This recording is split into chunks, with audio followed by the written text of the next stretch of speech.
वजह से छोटी काशी यानी कि मंडी इस वक्त पानी से लबालब डूबी नजर आ रही है और पंडोह डैम के खोल देने के बाद व्यास नदी आप देखेंगे तो अपने उफान पर है।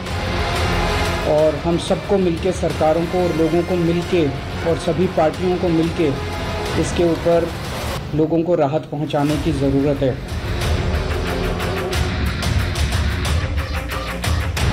देख सकते हैं डेराबस्सी गुलमोहर एक्सटेंशन एक सोसाइटी है जहां पर काफ़ी हालात जो हैं वो ख़राब हैं और पूरी गाड़ियां जो है वो डूबी हुई हैं।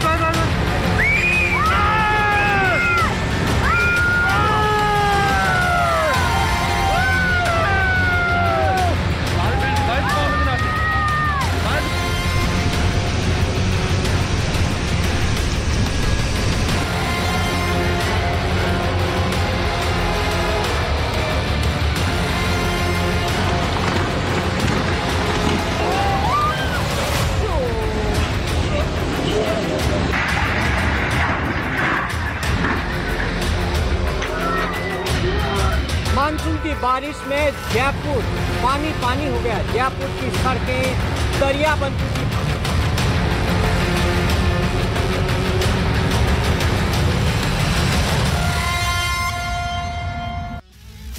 5000 साल पहले दुनिया की सबसे पुरानी एक सिंधु घाटी सभ्यता के दौरान जो शहर बसाए गए थे ना, उनका ड्रेनेज सिस्टम शानदार था। इतना शानदार था कि बारिश की वजह से 5000 साल पुराने उन शहरों में शायद ही कभी पानी भरता था। लेकिन आज 5000 साल बाद जब भारत दुनिया की 5वीं सबसे बड़ी अर्थव्यवस्था बन चुका है, जब दुनिया के बड़े बड़े बैंक कह रहे हैं कि भारत चीन को पछाड़कर निवेश के हिसाब से दुनिया की पहली नंबर की उभरती हुई अर्थव्यवस्था बन गया है, जब अमेरिका के सबसे बड़े बैंकों में से एक गोल्डमैन सैक्स दावा कर रहा है, यह कह रहा है कि 2075 तक, सुनिएगा, 2075 तक अमेरिका को पीछे छोड़कर हम, हिंदुस्तान, भारत दुनिया की दूसरी सबसे बड़ी अर्थव्यवस्था बन जाएगा और भारत की कुल अर्थव्यवस्था होगी $52 ट्रिलियन, करीब 4000 लाख करोड़ रुपए।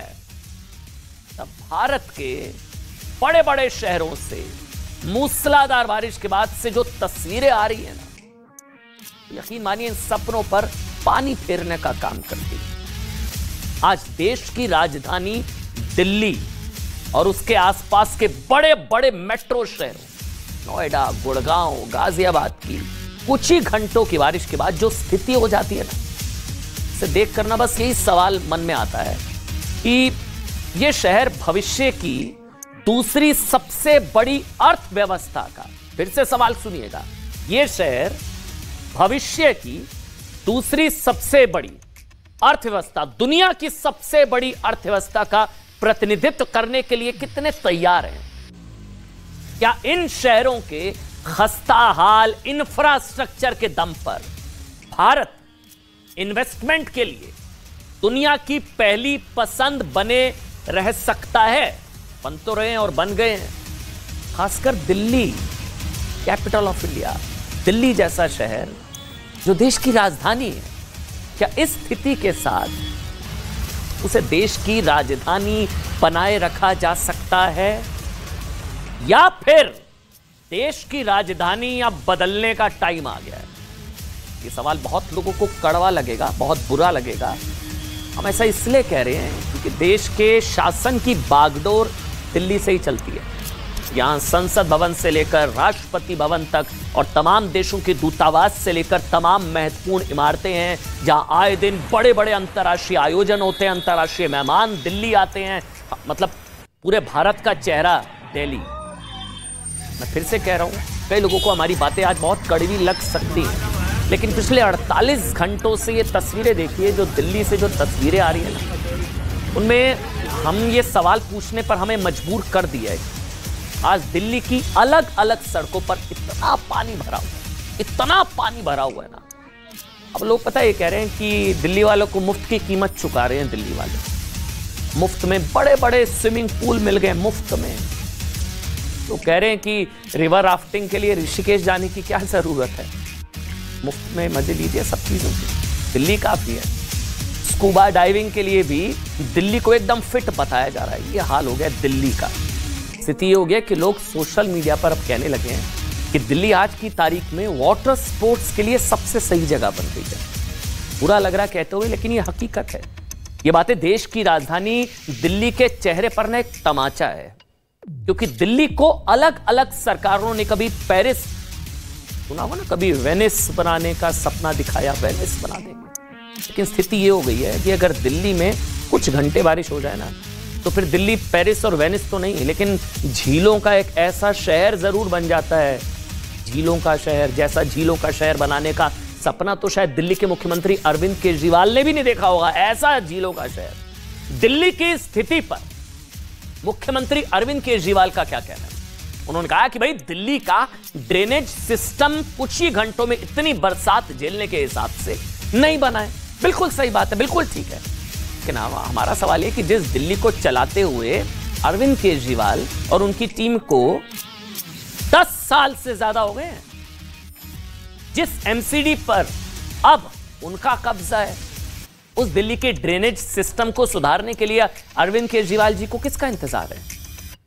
ड्रेनेज सिस्टम सही करने की ऐसी कौन सी फाइल है जिसे दिल्ली के उपराज्यपाल दबा करके बैठे हैं? शायद आरोप लगते हैं ना, फाइल दबा कर बैठे, फाइल रोक कर बैठे। 31 मार्च 2023 को वित्तीय वर्ष खत्म होने के समय सबसे ज्यादा इनकम टैक्स, ये फैक्ट सुनिएगा, सबसे ज्यादा इनकम टैक्स और डायरेक्ट टैक्स भरने के मामले में दिल्ली देश में दूसरे नंबर पर थी।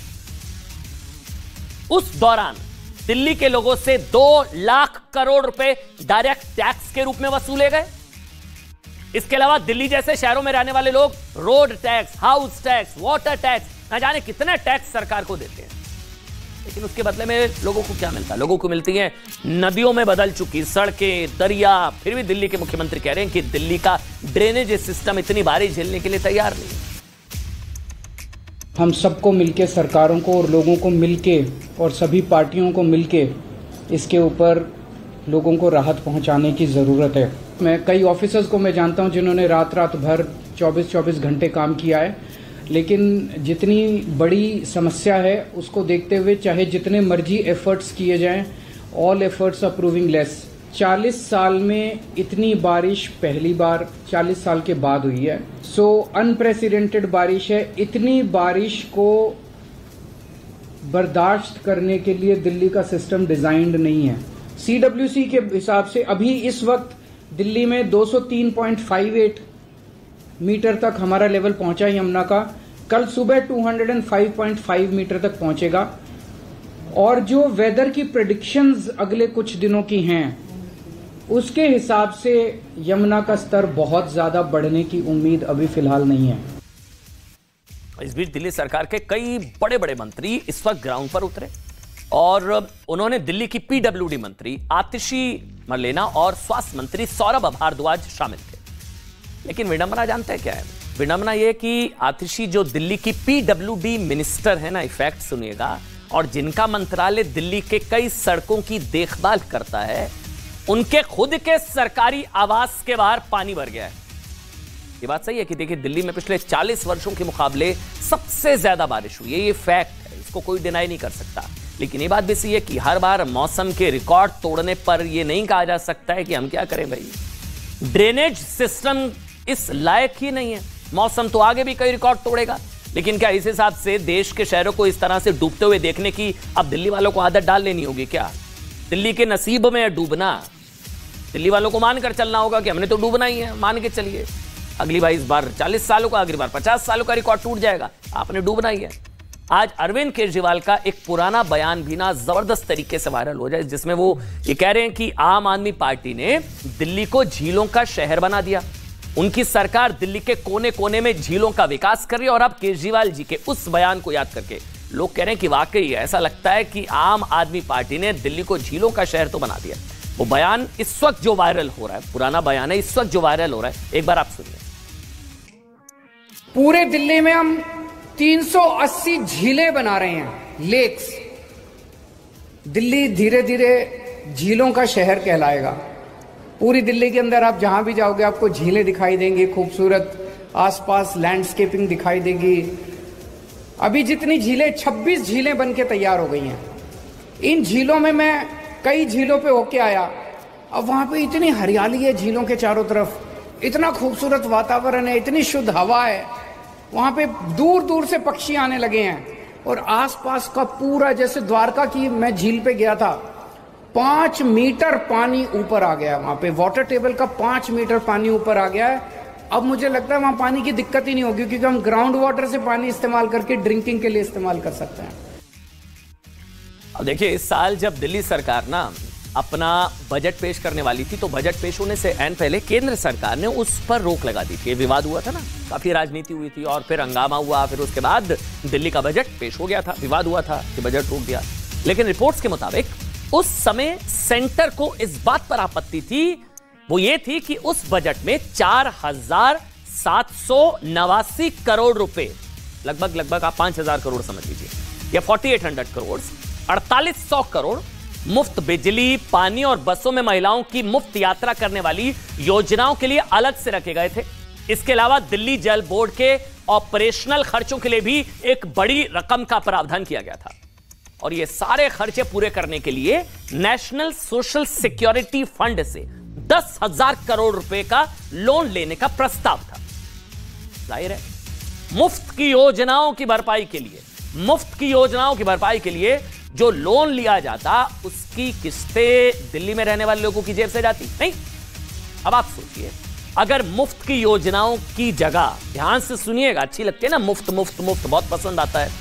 मुफ्त की योजनाओं की जगह सरकारें इंफ्रास्ट्रक्चर, शहरों के इंफ्रास्ट्रक्चर को मजबूत बनाने पर जोर लगाएं, बारिशों में डूबती सड़कों की तरफ ध्यान दें, तो मुफ्त की बिजली और पानी हासिल करने वाली दिल्ली जैसे शहरों को ऐसे दिन ना देखने पड़े। लोग ये सोशल मीडिया में लिख रहे हैं कि दिल्ली वालों को मुफ्त पानी चाहिए था ना, मिल गया पानी, भरपूर पानी, भर के पानी मिल गया, मुफ्त पानी। तो क्या हुआ, दिल्ली की सड़कें, तालाब बनी हुई है, बिजली तो मुफ्त है ना।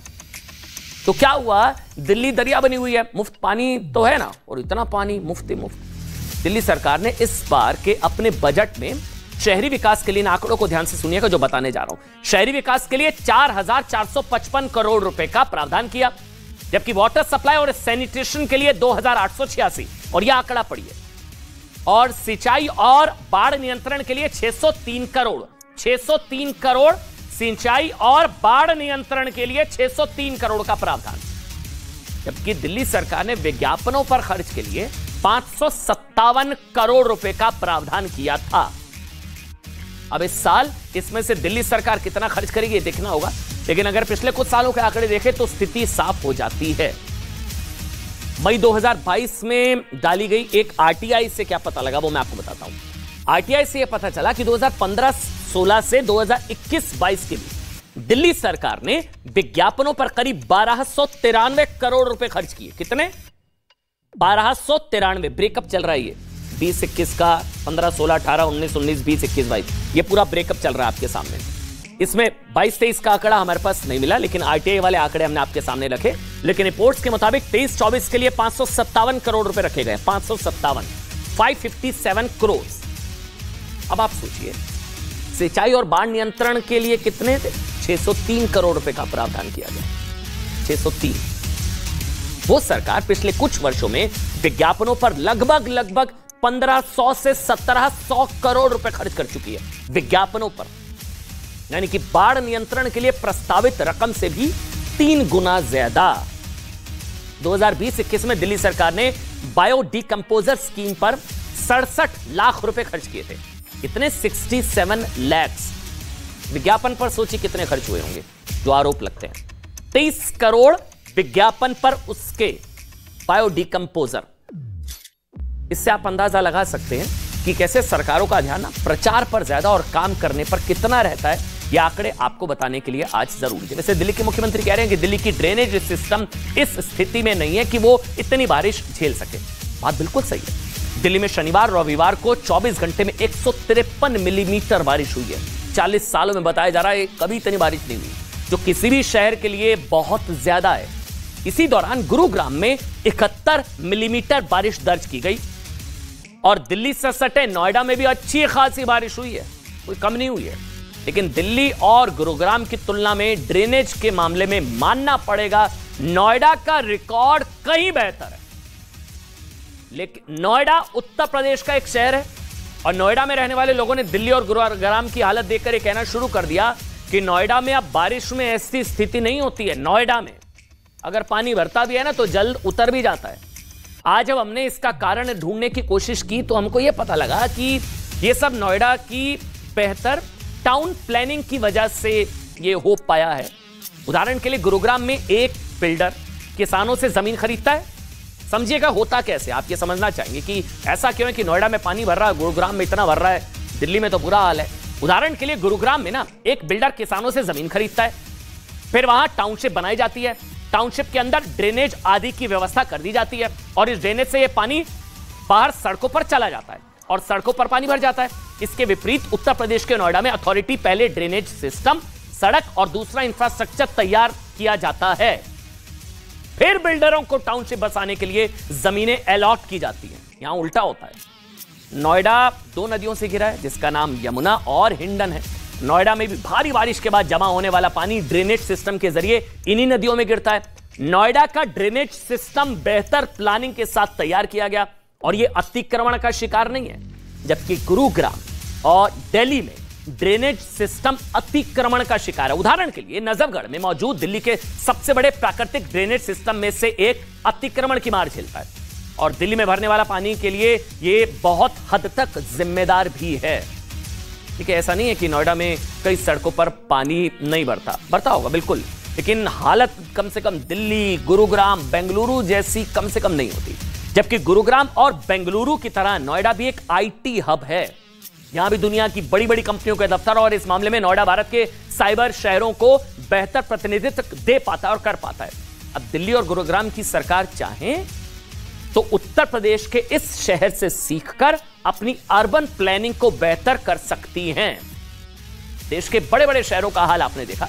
अब ऐसा करते हैं, आपको दिखाते हैं कि कैसे इस बारिश ने पहाड़ों का हाल भी बेहाल कर दिया। पहाड़ों में क्या चल रहा है। हिमाचल प्रदेश से लेकर उत्तराखंड तक बाढ़ और बारिश की हाहाकारी तस्वीरें देखिए आप, हाहाकारी तस्वीरें आ रही। ये देखिए पूरा का पूरा पुल सैलाब में बह गया।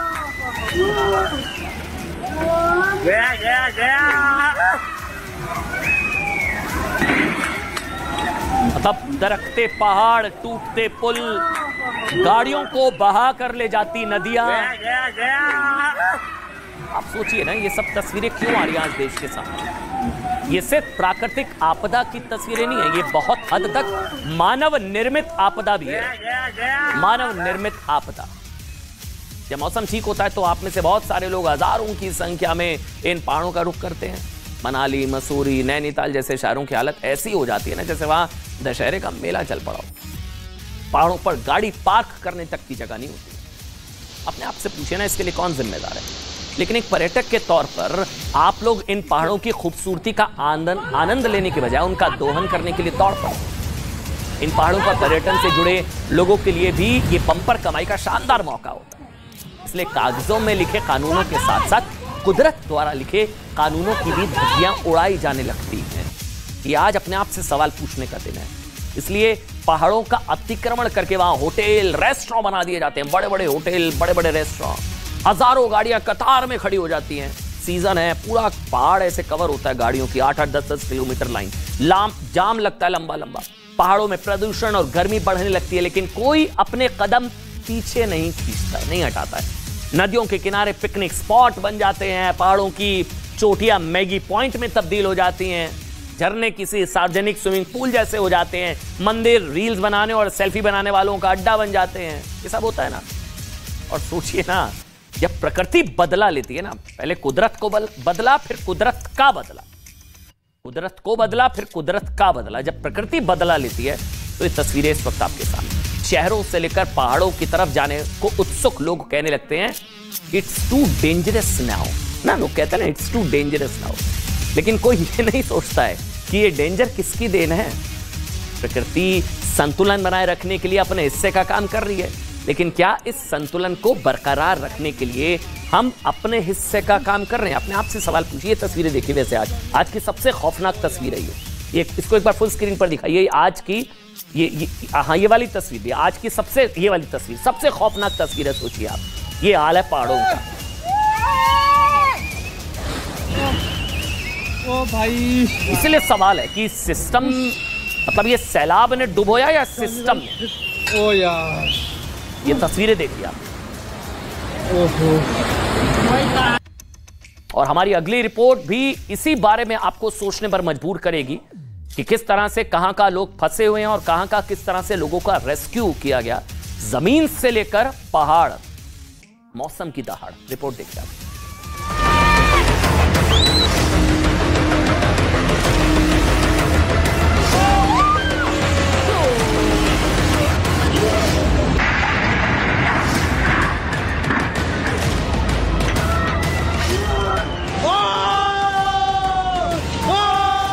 पहाड़ से लेकर मैदानों तक बारिश और बाढ़ ने कहर बरपा दिया है।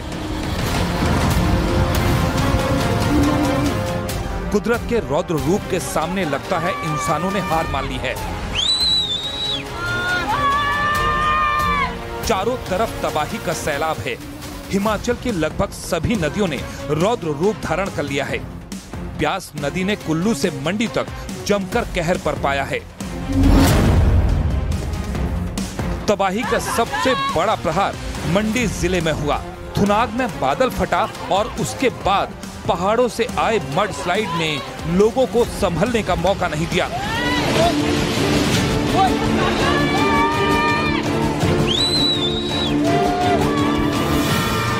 फ्लैश फ्लड में एक मकान तिनके की तरह बह गया।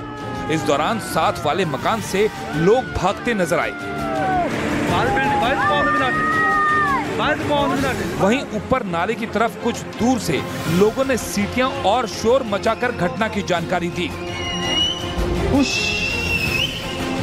10 सेकंड के अंदर थुनाग में पूरी बस्ती मिट्टी के मलबे के नीचे दब गई।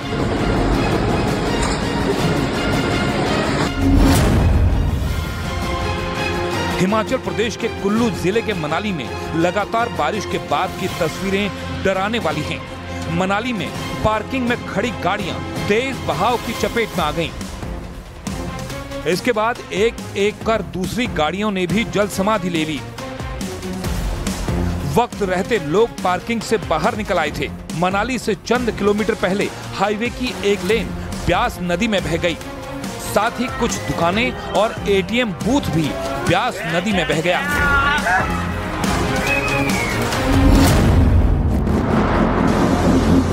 कुल्लू में पार्वती नदी उफान पर है। ये मणिकर्ण के गुरुद्वारा साहिब का डराने वाला वीडियो है।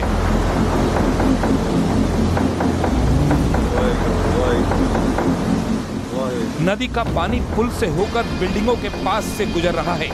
ऐसे में इन बिल्डिंगों पर खतरा मंडरा रहा है।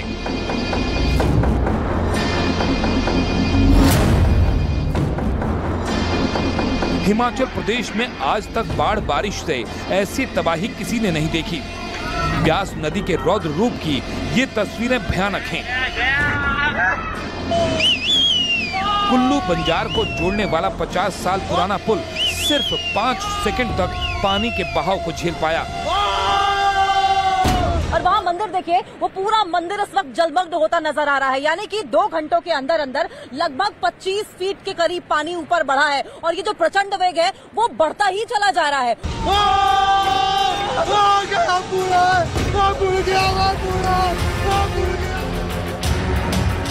हिमाचल में बारिश ने ऐसी तबाही मचाई कि कई पुल ढेर हो गए।